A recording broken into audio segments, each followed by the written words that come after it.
supplement their health. Okay? You're not putting anything in, you're getting everything out. So you're getting a purification. Fasting protects the health of the heart and the limbs and rejuvenates them from what, now, I'm trying to capture this, what he says in Arabic. It's hard to do that, it's impossible. But basically he says, rejuvenates them from what the head, passion, and desire have stripped them from. Like our passions and our desires have stripped us of our health. So fasting is replenishing that, and replacing, that protection, that health that our passions have destroyed, basically. So therefore, it's the greatest facilitator of taqwa. Now, we can go on along with that, and what happens is, just as your body is fueled by food, nafs is also fueled by food. The more we eat, the more the khwaish. Therefore, that we have this concept, eat less, sleep less, talk less. Among the virtues. Among the advice of our pious ancestors, do less in these things. And what's the malak? What is the crux? The key? Eating less. If you eat less, you sleep less. You sleep less.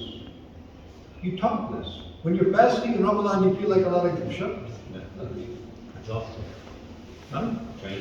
You feel mentally much more sharp. We have a saying among the ulama, have a saying that if you have something important to do, do it before you eat. Because after you eat, all your energy is going to be focused on your digestive tract. Your brain is not going to get any energy, or very little. So you're going to have a hard time, and probably you've experienced that, right? After eating, then you're trying to look, or you're trying to read, you're trying to think, you're trying to solve problems. Because all your energy is focused on your digestive process. That requires a lot of energy. So therefore, when I have these sessions, purposely I don't eat. Because if I eat, then I'm going to... I wouldn't like the presentation, I guarantee you. But if I keep myself light, then I feel more energetic. As soon as I eat, then I go to sleep. Another thing.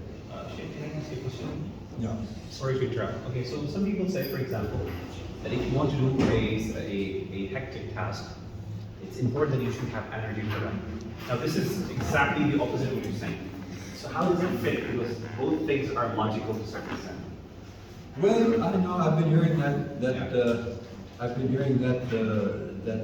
yarn all my life, and they have this thing said that breakfast like a king, lunch like a prince, dinner like a pauper. Yeah. Well, number one, traditional people didn't even eat breakfast. Yes.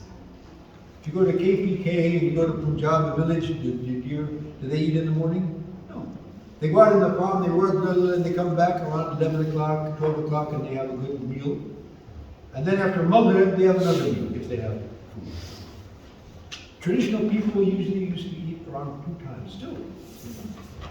Personally, if I eat a big breakfast, you're done. I'm not going to be able to do anything. I'm finished. It just doesn't work. For some people, it does. Maybe some people's metabolism is such that they, different strokes for different folks. But for me, it definitely does not work. And then we have this new concept of intermittent fasting, which is basically what every traditional people used to do. I mean, this is going back to where we are in this time. Sheikh, some of the people, when they don't eat, they get very cranky. You must have seen some people if they are starving. Because I want to understand the essence, then when you are in a state of fast, it's a purposeful fast. You know that you have to break in a certain time, and it's for the prayer of Allah. But if you're just starving without any purpose, and you have 2 partners, you have every sort of app through which you can operate, and still you keep on being hungry or starving yourself. So because Well, we're not gonna starve yourself, but I mean. but I've seen a lot of people in my organization where they starve, right? That makes them more cranky. So And they can't find what I anything. was saying was different strokes for different folks, okay? Meaning that different things work for different people. Some people, without a breakfast, are just not gonna function. No issue with that. I'm just saying personally for me and for a lot of people, it doesn't work. Exactly. My personal experience. Now, if you starve me long enough, I'm gonna get 22. If I don't get my 11 o'clock, usually I have a meal around 11 o'clock, 10, 11, you know? And then usually I have a pailula after that, and then go, then I go, and then usually after Maghrib. Previously, I used to actually have one meal after Dhuhr, what I used to do. Now I changed that to the years. But that's what works for me. Now, some people, you know, their metabolism is such they have to have more than that. For some people have a very low metabolism, they should be eat less than that. So it's not like a hard and fast rule, but just to get the idea, and you have to feel your own body and see how it works and what works best for you. But nevertheless, there's no question of the fact, what we're trying to highlight here is, if you're going to fill up your stomach, you're going to also satiate your desires. There's no Right? doubt.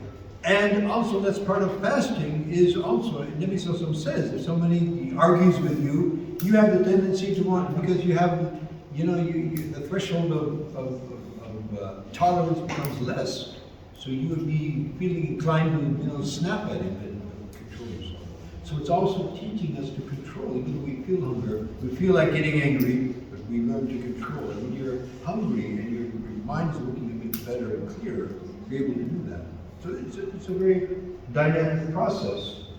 But the point is that if we'll keep ourselves hungry, then we'll keep our desires down. Okay? And that's what's supposed to happen. Now we're making qaza, you're making qaza at the time of iftar and suhoor.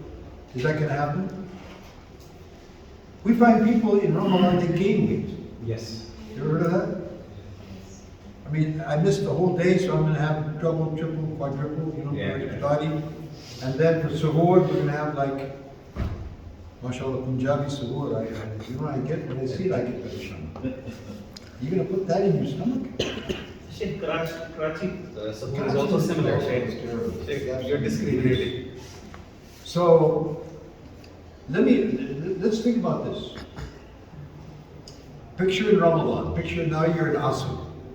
Salat al-Asr, you're getting close to Maghrib. Usually what people do, if they have usually now they're in the masjid or they're at home, ladies are home, everyone's making dua, tasbih, reading Quran, crying, Ya Allah. Huh?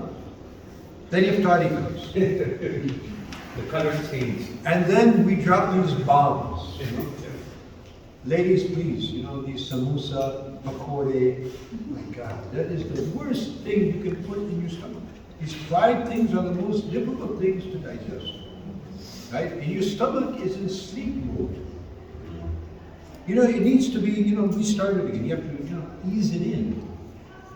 Our stomach, our digestive system has been turned off for the past 12, 13, 14 hours. It needs to be lightly brought back to life. So what do? What did the Prophet ﷺ break his fast on? With the dates. The perfect thing to break your fast. There's nothing that could be better than that. Because you need something that's very light, digestible, but with a very high sugar content. Yes. That'll go right into your bloodstream. 3 dates, 5 dates. More than that. That's fine. We like, you know, Arabic qahwa, you know, or green tea or something, or water, whatever. And then go and see how it is. Now, after your pakore, samosa, roll, chole, patani kya kya. And then people are coming, you know, they're holding their stomach, they're burping, and what kind of salat are you having? Remember your salat al-asr? How is your salat al-asr compared now to that maghrib after iftar? Huh? Just 5 minutes and whole ruhani kayfiyat, khalas. Khatam. Really, and it's really a big nuqsan. You spent the whole day fasting, you now raised your ruhani spirit, you know, kayfiyat up to here, and now in 2 minutes, you just destroy all of that progress that you made. Building is mushkil. Yeah. Destruction, It's easy. yes. So you're building that ruhani, and that's the whole idea, to develop taqwa. With quwwat al-ruhaniyya, that's how you get taqwa. So we're building that ruhaniyya, and then we put these bombs, you know. Ramadan is coming, by the way, so we should talk about it. It's the same with suhoor. Now, I'm an extremist, I acknowledge that, but and if I break my system, I'm not going to feel well. So what I do is I have kajur, like you see in Mecca and Medina still to this day, the Arabs, with all their, you know, taraf and all their extravagance, but in the iftar, they don't have all that junk. Dates, qahwa. Okay? So then what you do is, you have these dates, now your digestive system is starting to kick in, starting to work, and then those carbs are going right into your bloodstream, and you're feeling energized with a light stomach. Now your maghrib namaz, mashallah, nafal, then you feel like zikr, maybe more nawafil, reading a little bit Quran. So by a half an hour or so, your digestive system is now back into its regular mode. You had a great Ruhani experience now with your maghrib and your adhkar and your awrad and your nawafil. And now you're ready for a nice, good, balanced meal. Okay? So now go have a nice, healthy meal according to what we're going to hear, not just now. Right? And then, no snacking until suhoor. Maybe tea, coffee, or some drinks. But food. What we do, and after iftar, then you have another meal. Then after tarawih, come on, refreshments. Then before sleeping, come on, and then wake up. So the digestive system is just going to be, and therefore you find usually a lot of gas, pains in the stomach. Yes or no? Yes. Yeah, and you're feeling uncomfortable. So you're not going to enjoy, and you're not going to get those benefits. Sheikh, I think the whole idea boils down to one small thing, and that is the habs al-nafs, to have a control and discipline. And that's what fasting is supposed to teach us. So, don't you think that before having this idea, I think everyone agrees with this, that the main point where people are lacking in practice, how to control it. Well, And let's start the here. stimulus is there. Let's start this Ramadan, folks. Is that okay? Yeah. Let's do this. Yes. I mean, we're not going to do it unless we start practicing. Start practicing, yes. So let's start from this Ramadan. Make this New Year's resolution. Okay? Okay, now, my habit is, and it works beautiful for me, I'm not saying that you have to do this, but what I do for suhoor, lassi. Thick lassi. Milk, dahi, not with sugar, with shahad. Honey. It's a total food. And I have this lassi, a nice good lassi. This has been my habit for decades. And I feel fine the whole day. That's for me. I'm not saying you have to, but Liquid, no something, solid. no? Only liquid, no solid. Yeah, no solid. If I eat some solid, then my fajr is going to be, this big suhoor, and then you're going to go right to salat al-fajr. So if you grab the same problem we had in Maghrib. Sheikh, but you're not taking, even in iftar you said that don't, put in these things and eat, Yeah. When do you eat? When do you eat? After Maghrib. Okay. After Maghrib, then I have a good balanced meal. Okay. Some sabzi, maybe fish or chicken. You had only 1 week within 24 hours. You had only 1 week within 24 hours. So that one good right after meal, Maghrib. okay, that one good meal, and that's light iftar of dates, and then it's suhoor, I have that lassi. Or you can have anything, whatever it is. You prefer to go for only 1 week within 24 hours. You prefer to go for only 1 Well, week. I mean, if you don't call lassi a meal, I think it's a meal.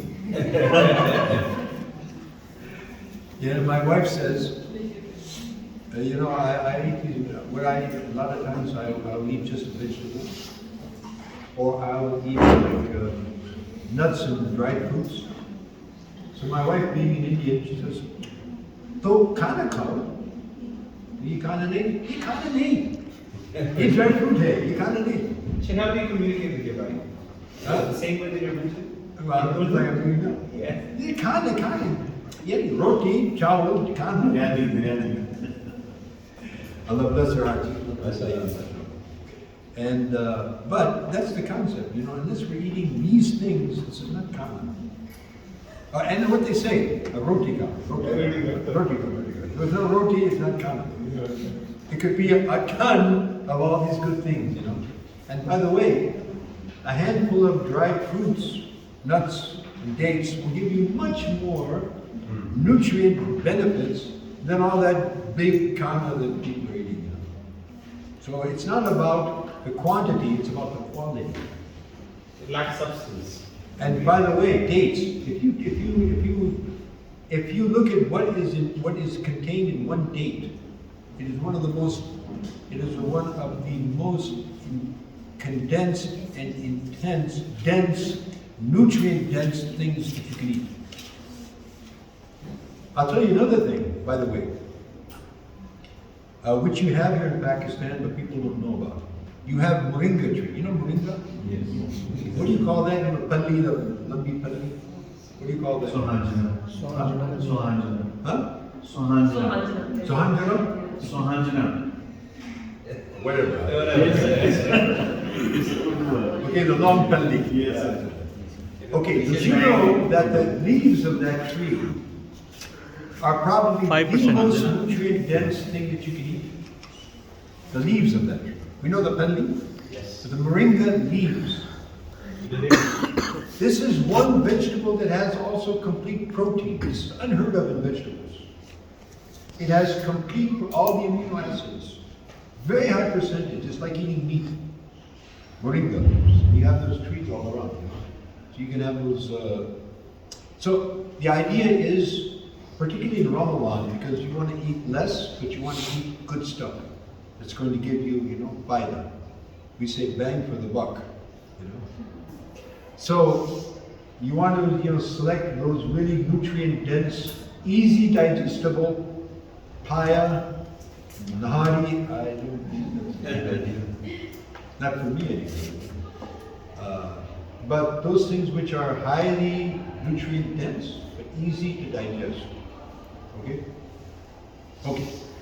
Spending a lot of time on that, but I think since Ramadan is coming, that was a good idea.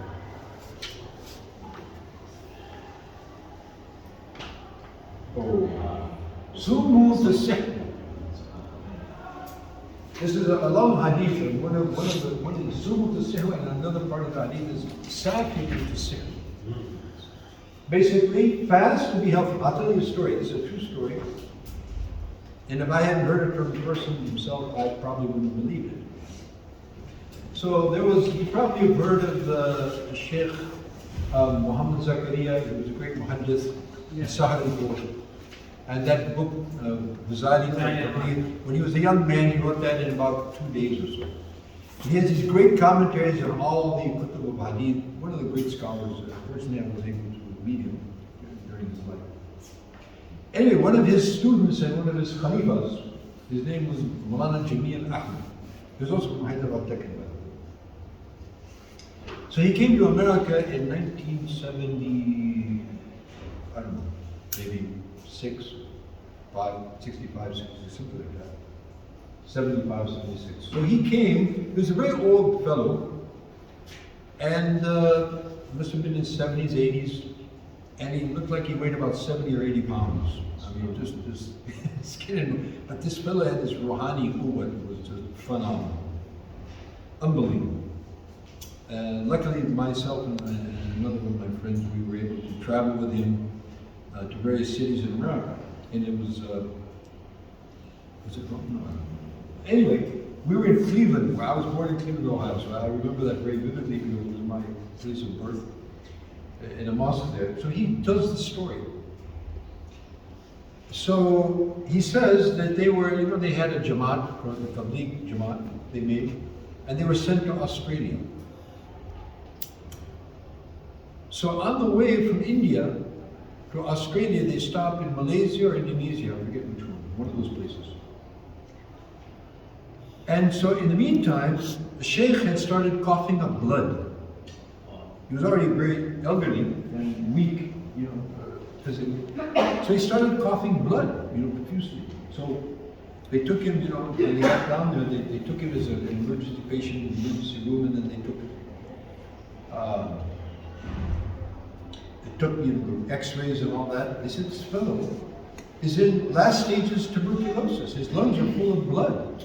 And this guy's done. He's gone, finished. And even if he lives, he's not going anywhere for a long time, you know. So now this Jamaat is going to Australia. They're going to go the next day or something like that. And what are they going to do? So they make mashwara among themselves that, well, what can we do? I mean, you know, it is what it is. So anyway, he's in the hospital. He's in good hands. We have our mission to do, so let's just go. And leave him here. If we come back and he's still alive, then take him back with us. Otherwise, Rahmatullah, you know.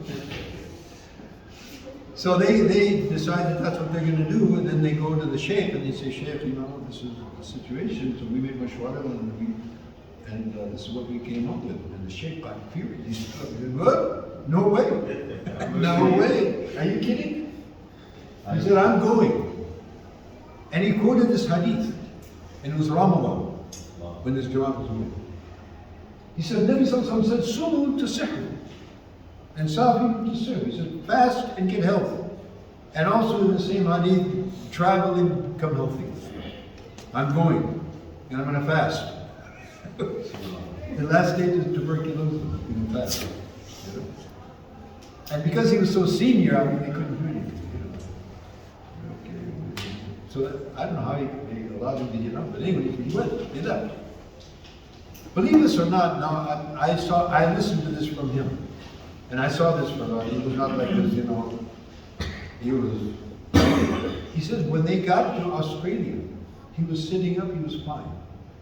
They took him immediately to the emergency, they took x-rays, lungs were totally clear.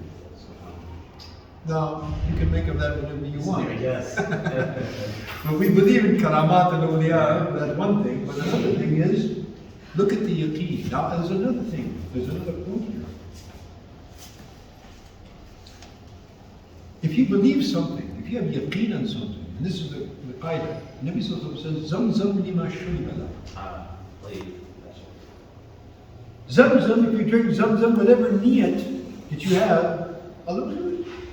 When I lived in Makkah, you know, we had this old guy, they're originally from India. They were Saudis, but you know, the great grandfather, whatever, they're from India. And they knew where we went, so these people from India used to come and stay with them. He said there was this rich guy that came from India, and he was bald. So he was really worried about those days. They didn't have implants and all that kind of stuff. So he was going all over the world trying to find some kind of something to, you know, get his hair. So this old Mutawaf, he says, what are you talking about? Just go there to Zamzam and drink it, and you'll be fine. Class. You know, there was a Hakim, when you were there was a Hakim, his name was Mi'raj al-Hassan from Lucknow. He was the old Hakims from Lucknow, those kind of guys.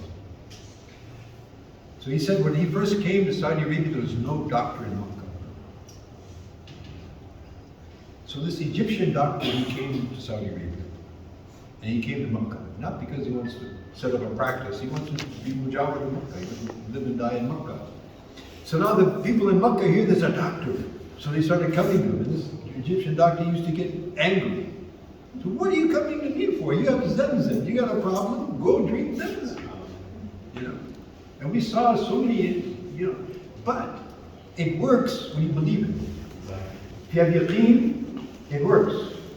There's a story that's coming up, and may as well tell it now. There was a fellow, this was a true incident that happened. There was this fellow, this was in Chicago, if I remember correctly. And there was this fellow who used to clean the freight train, the freight cars, you know. Yeah.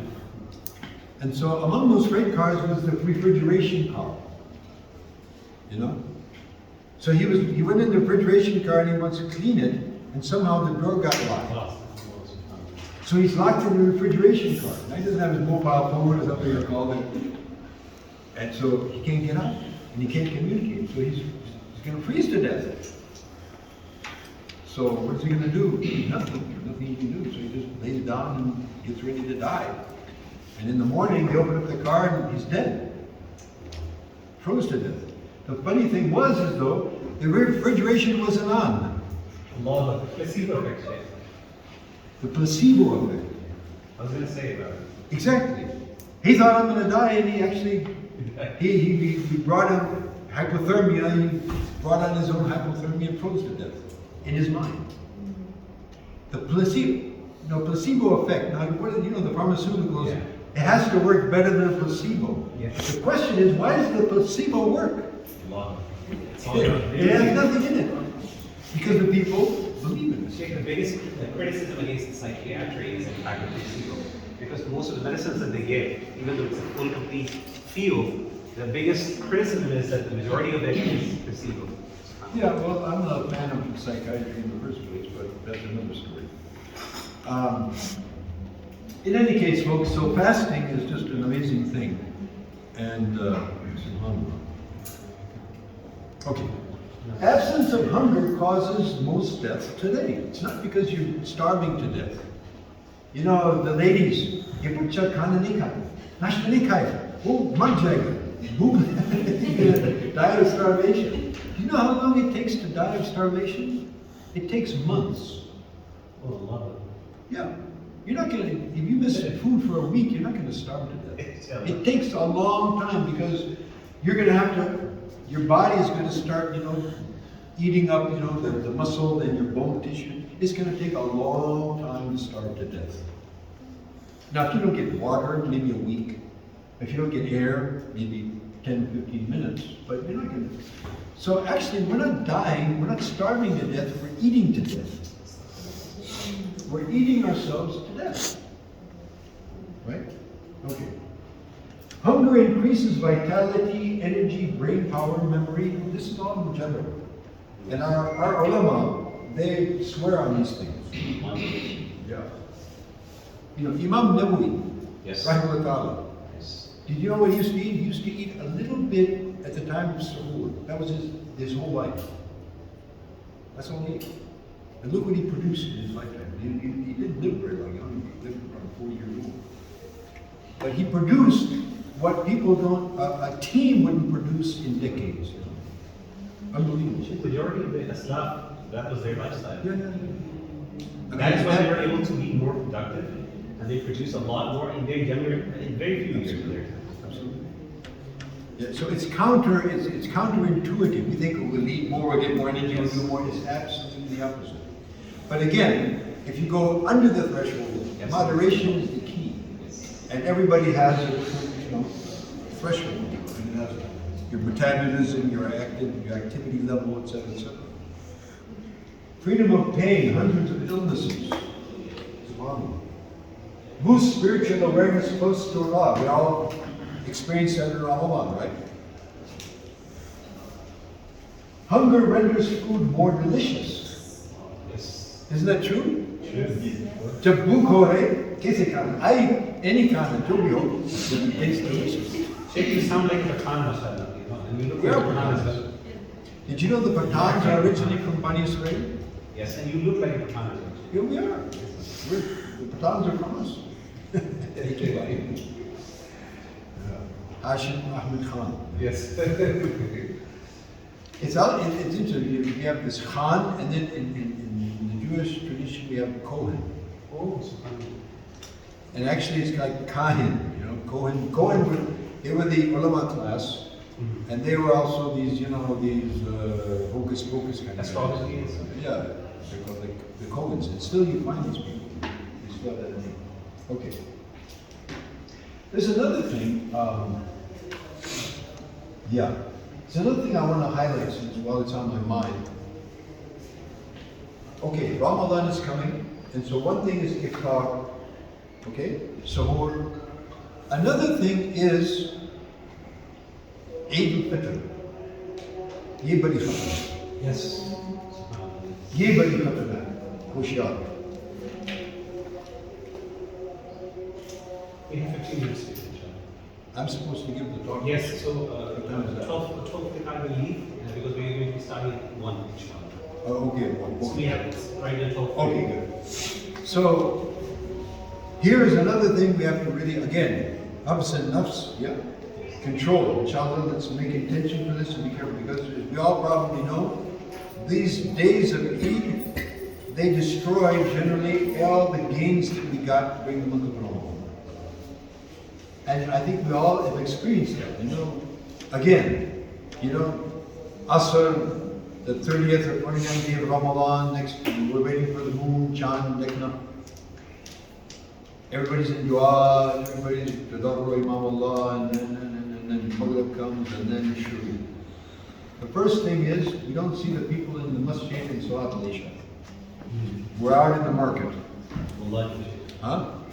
Kapra banana, ye karo. Sign the deserted. So now all this month, we spend all this month, and if we put in a lot of, you know, effort. Fasting, and then Taraweeh, and Tahajjud, and Quran, all this. And so now we've slowly, you know, gotten a little bit of spiritual elevation. And then 2-3 days, and we're going to go back to where we came from, or even below that. And then next year we're going to have to again struggle to come up, you know, maybe here, and then he come down. So suppose, rather than doing that, Allah give us tawfiq, we kind of control ourselves a bit, moderate in our eating. Of course we're khushi and all that, but keep our sight, you know, keep control, right? So that, of course, we get this, maybe we come down here, but, you know, hold the threshold. So then next year we're going to come up to here. And then ultimately, so every year we should be getting higher, rather than starting from ground zero or even below that every year. Inshallah. Make intention for that? Inshallah. And ladies, please, this is a lot largely to do with you because you're preparing the food, right?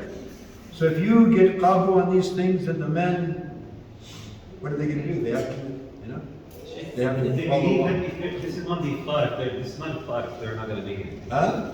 They believe that this is not the iftar, they're not going to do anything. I tell you, here, listen to this. Aisha radiallahu anha, she says, we saw the moon, then we saw another moon, hilal. Then we saw another moon. 3 times, she said, we saw the new moon coming, 3 months. And we had nothing to eat in our house, except al-aswadan, old dates and some water. And then we saw some complain, hey, what's this? What, nothing to eat? Come on, what's going on here? No complaints. As a matter of fact, they were very happy about that. Because now we don't have to, you know, get involved in all of this, ye karo, Quran padhna, namaz padhna, zikr kar lo, ta'aleem kar lo. So Fadil, alhamdulillah. So imagine, ladies, if we don't have all of this fancy iftar and all this fancy suhoor, and we actually have a lot of time for Quran and nafl and zikr and ta'aleem, muzakara, tafakkur, and even visiting one another for the sake of Allah. Imagine how much better that'll be. And for our health also. So let's make a resolution. This Ramadan, inshallah, we're going to have a real Ramadan, inshallah. Allah.